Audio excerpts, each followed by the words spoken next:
Bonjour, donc on va corriger l'exercice 6 du concours puissance 11 de mai 2016. C'est l'exercice sur les limites. Bonne révision pour se préparer pour le bac. Donc première question, la limite d'un polynôme du second degré.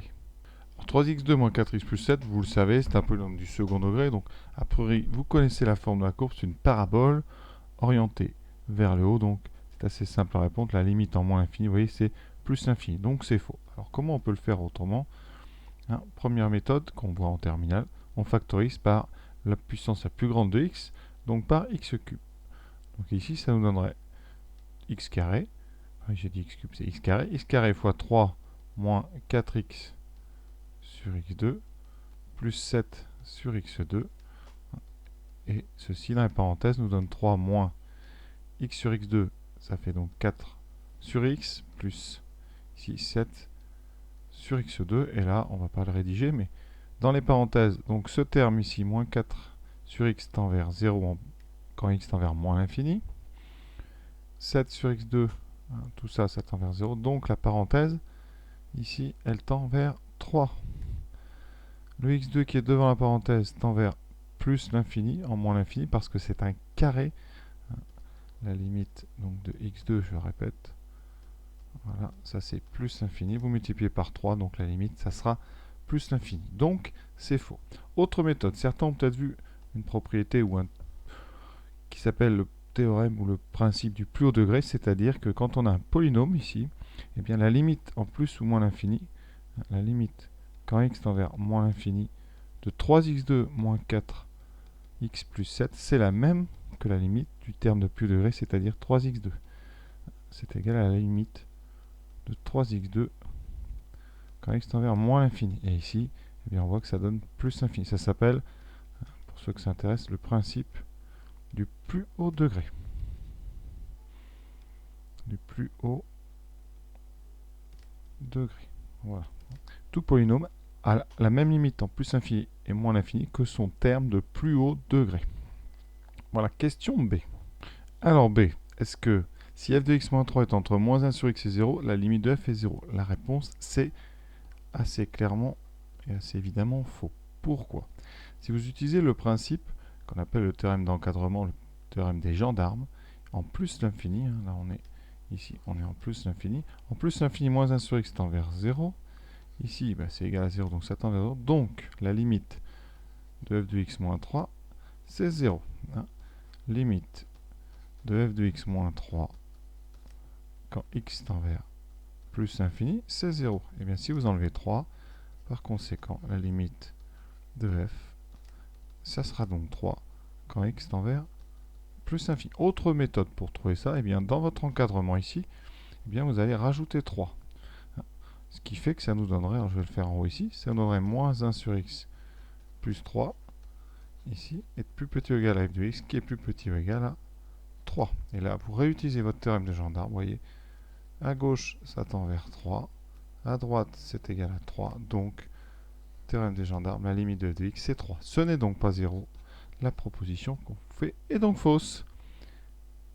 Alors, on vous parle de 2n, 2 puissance n plus 3 sur 3 puissance n plus 2, quand n tend vers plus l'infini. Donc, le numérateur et le dénominateur tendent vers plus l'infini. Donc, on a une forme indéterminée. Il faut donc faire quelque chose et on va factoriser en haut et en bas par le plus fort. Alors, le plus fort, quand n tend vers plus l'infini, c'est 2 puissance n en haut.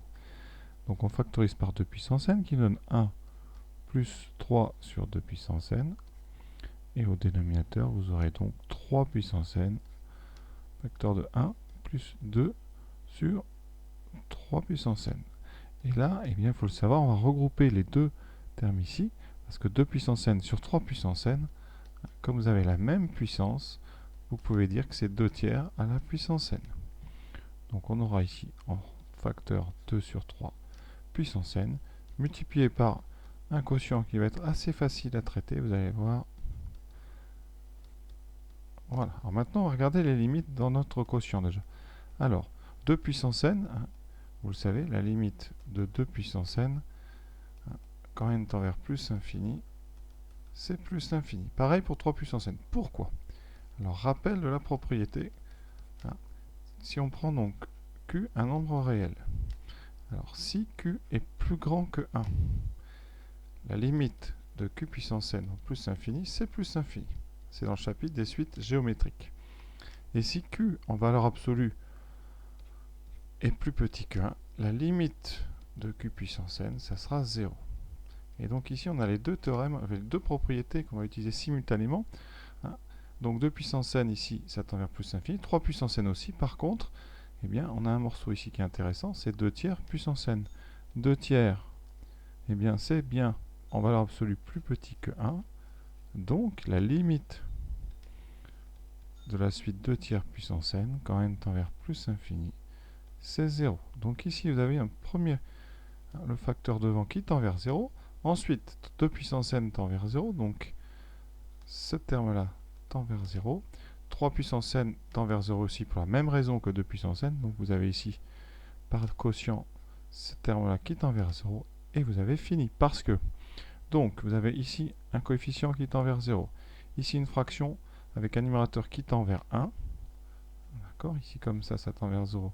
Le numérateur ici tend vers 1. On est toujours en plus l'infini, évidemment. Ici, ça tend vers 1. Et donc, vous avez rapport 1 sur 1. Il reste ce coefficient devant qui tend vers 0. La limite, c'est donc 0. Ce n'est donc pas 3 demi. Passons à la question suivante. Alors pour la D, on a un petit problème, vous allez voir, à cause du moins 1 puissance n.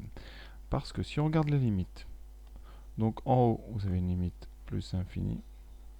Et en bas, vous avez donc un premier terme ici qui va vers plus infini. Et ici, un terme qui n'a pas de limite, parce que moins 1 puissance n, c'est soit 1, soit moins 1. Je rappelle, moins 1 puissance n, c'est égal à 1 si n est pair, et c'est moins 1 si n est impair. Donc ça n'a pas de limite. C'est-à-dire qu'on ne va pas pouvoir raisonner avec les théorèmes classiques. Et quand vous êtes dans ce cas de figure, vous allez faire un encadrement. Alors, eh bien, n sur 2n plus moins 1 puissance n, c'est compris entre quoi et quoi? Eh bien, on va donc ici, on sait que moins 1 puissance n, c'est soit 1, soit moins 1.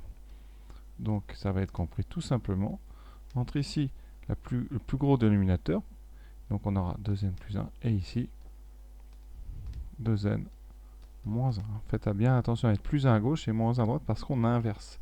Et donc, après, eh bien, vous êtes tout simplement sur un théorème d'encadrement basique. Donc là, vous avez n sur 2n plus 1.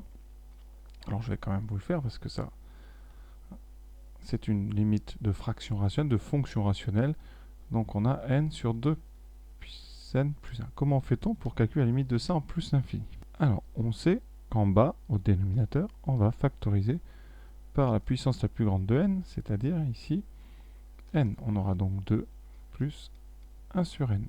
Et ici, on ne va pas tout rédiger, mais vous avez quoi? Ici, un terme 1 sur n qui tend vers 0 quand n tend vers plus infini. Donc notre parenthèse, eh bien, elle tend vers 2. Reste ici le n en haut et en bas qui vont se simplifier. J'aurais peut-être dû faire ça avant. On obtient 1 sur 2 plus 1 sur n. Voilà. Et comme je viens de dire, eh bien, 2 plus 1 sur n, ça tend vers 2 quand n tend vers plus infini. Donc la fraction tend vers 1 demi. Donc à gauche, ici, vous avez ce premier terme là qui tend vers 1 demi. Alors à droite, qu'est-ce qui va se passer? Eh bien, exactement la même chose. Vous pouvez vérifier. Ici, si on prend n sur 2n moins 1, on fait exactement la même manipulation. Ça donne n fois donc 2 moins 1 sur n. Et là, vous avez, eh bien, comme tout à l'heure, une simplification. Il vous reste donc 1 sur 2 moins 1 sur n. Et on fait les mêmes limites. 1 sur n tend vers 0. Donc le dénominateur va tendre vers 2. Donc la fraction va tendre vers 1 sur 2. Et là, on est sur un théorème eh bien, d'encadrement. À gauche et à droite, les deux suites tendent vers 1 demi. Ça veut dire que votre suite centrale, ici, eh bien, sa limite, à elle aussi, c'est 1 demi. Donc la proposition était vraie. Celle d'avant, on a dit, était fausse. Alors pour ceux qui connaissent le principe du plus haut degré, on peut faire ça aussi un petit peu plus vite.